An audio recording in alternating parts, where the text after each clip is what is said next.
Yo, what is up guys? Delboy here, aka Blue Collar Sports TV. Hopefully you guys are doing well. If you're new here, smash that like, hit subscribe, all of that good stuff. So, 36-year-old Kiko Martinez does it again. He becomes, once again, the European featherweight champion by knocking out and destroying Gill in 4 rounds. You know, when it comes to boxing in 2022, I have to admit, very little has made me smile. Very little has made me actually happy. But I've got so much respect for Kiko Martinez as a fighter. There are very few fighters in boxing who I actively root for. Very few. There's guys I like, there's guys who I think are very good, but there's very few, I can count on one hand, guys who I actually root for. And Kiko Martinez is definitely one of those guys. This is a guy who's been campaigning at European level or above since 2007, when he knocked out Bernard Dunn in Ireland as an underdog. Since then his career's been up and down, round and round, and every which way. In that time he's become a multiple European champion in multiple weight classes. He's become a 2-weight world champion, scoring some upsets along the way. His career's been a roller coaster, and one of a few guys in boxing who I can genuinely say never ducked anybody. Everything he's earned from boxing, he 100% deserves. And again, there are very few fighters I can say that for. You know, a lot of guys on YouTube, on social media, they will simp for fighters, saying regardless, you can't criticise these guys, they're so brave for getting in the ring, blah de blah de blah. Well, I don't see that energy from most fighters. I see it from Kiko Martinez. Anyone, anywhere, anytime, have gloves, will travel. Guy's a pocket rocket, he'll fight anybody.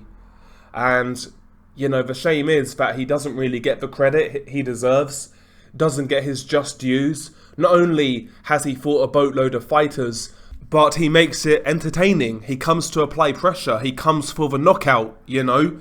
And not only that, in recent years, as he's got older, he's been fighting guys who are much bigger than him. Much bigger. Look at Gill tonight, a much bigger, taller, longer man than Kiko Martinez.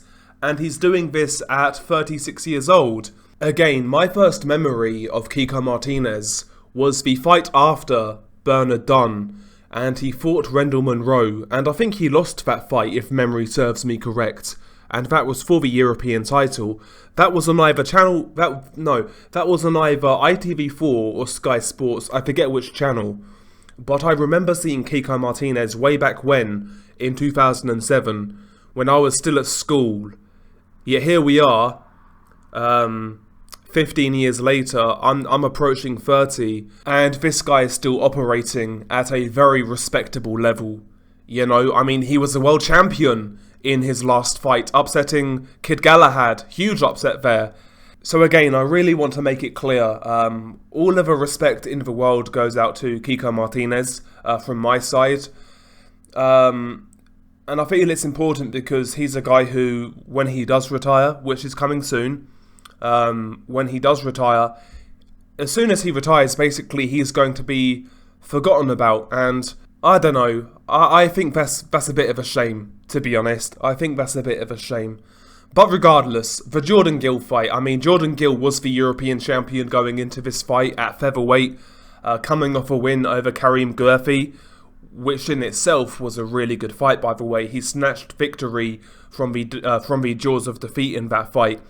But, you know, Gill won the European title in that fight, defended it, or attempted to defend it here tonight against Kiko Martinez. And he started the fight relatively well, I thought. He was taking that half step back against the smaller man, popping the jab, spinning out to his side, making Kiko Martinez reset essentially. Martinez was tucking up, but some jabs were getting through, rocking his head back, and he also managed to land a couple of good straight right hands on Kiko Martinez. So round 1 started relatively well for Gill. A couple of shots from Kiko got through, but nothing too serious, you know.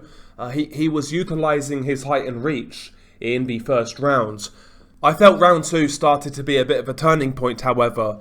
Again, Jordan Gill started by boxing relatively effectively, but Kiko Martinez seemed to quicken up his feet, quicken up his foot speed, and he was closing the distance much quicker. He was taking his head off centre line so that the straight punches of Jordan Gill weren't as effective, and he was exploding with left hooks which were catching Jordan Gill, and he was winging that big right hand as well. A lot more pressure on Jordan Gill in round 2. Close round, competitive rounds. There was the boxing of Jordan Gill and the pressure of Kiko Martinez. Regardless of how you scored that round, I felt that the body language of Jordan Gill was a little bit worrying. I think he realised in round 2 that he was in for a painful night, whether he won or lost. Whereas Kiko Martinez was like, yeah, this fight is just starting right now. Round 3, Kiko Martinez, he drops Jordan Gill with an innocuous looking right hand, but on replay, it was quite a solid shot. It was a right hand around the side. It was partially blocked by the look of it, but the force sent Jordan Gill down.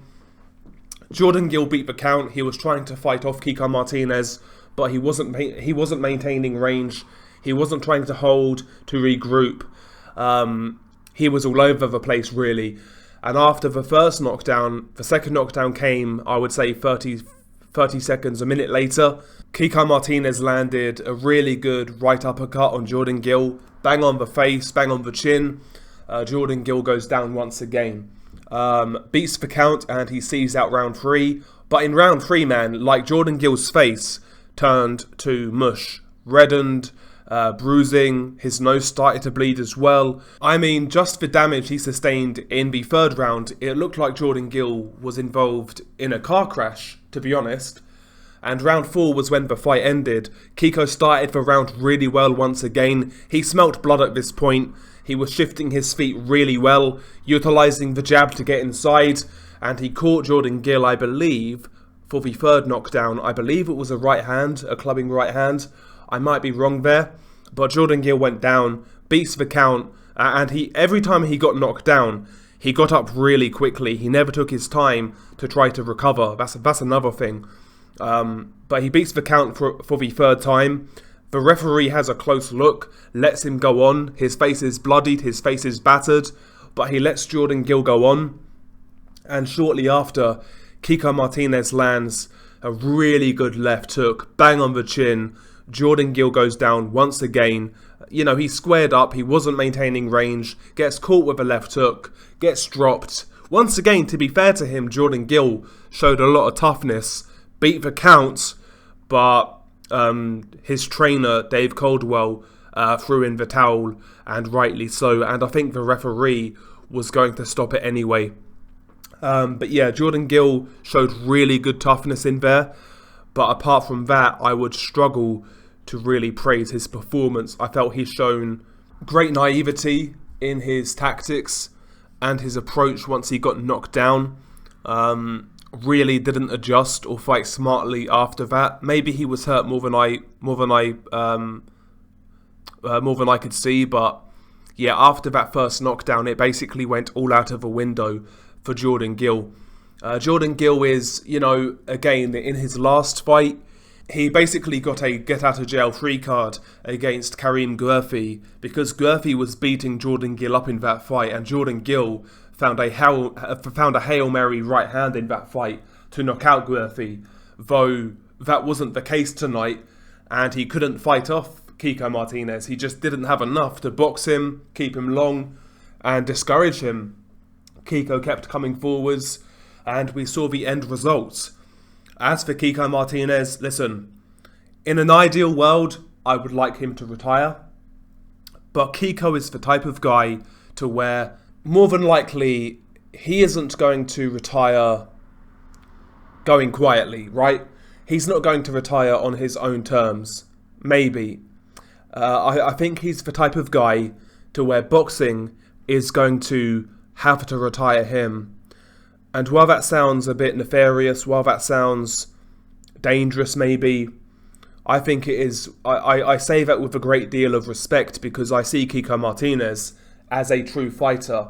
The sort of guy to where he'd be fighting if there's only a couple of grand on the line. He's that sort of guy. He's a true fighter. And there's very few of those guys in boxing anymore.